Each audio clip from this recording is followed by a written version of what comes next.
ঘূর্ণিঝড়ে প্রশাসনিক সাহায্য নিয়ে মোদি মমতা তরজা, সারাক্ষণ নজর রেখেছিল কেন্দ্র। প্রচারে দাবি মোদির, পাল্টা মোদিকে কড়া ভাষায় আক্রমণ মমতার।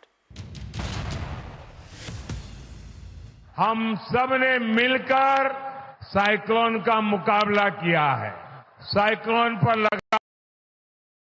सरकार की नजर थी, मैं भी लगातार संपर्क में था। हमारी एनडीआरएफ और दूसरी टीमों ने अच्छा काम किया है।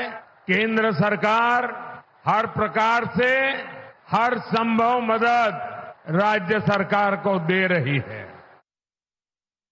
প্রায় 46 লক্ষ লোককে তুলে তাদের জীবন বাঁচিয়েছি আমরা। 7 জন মারা গিয়েছে পোল পড়ে আর গাছ পড়ে আর কাজ করতে গিয়ে। কিন্তু এটা সময় মতো যদি ব্যবস্থা আমরা না নিতাম, মনে রাখবেন কয়েক লক্ষ লোক মারা যেতে পারত। প্রশাসন তার সাধ্যমতো কাজ করেছে আর আমি এটাকে কন্টিনিউয়াস মনিটরিং করেছি। আজকে আমাদের মাননীয় প্রধানমন্ত্রীজি কাকদ্বীপের মিটিংয়ে দাঁড়িয়ে বলছেন সাইক্লোন তো হাম দিল্লি সে बैठ के মনিটরিং কিয়া। এত ঝুটা, এত মিথ্যে কথা বলা শোভা পায়? এনডিআরএফ, এসডিআরএফ, এনডিআরএফ একটা কাজ করলে আমাদের টাকা দিতে হয়, বিনা পয়সায় করে না। তার কারণ আমি যখন রেল মিনিস্টার ছিলাম তখন এনডিআরএফ এর সাথে চুক্তি করে রাজ্যগুলোতে করে দিয়েছিলাম।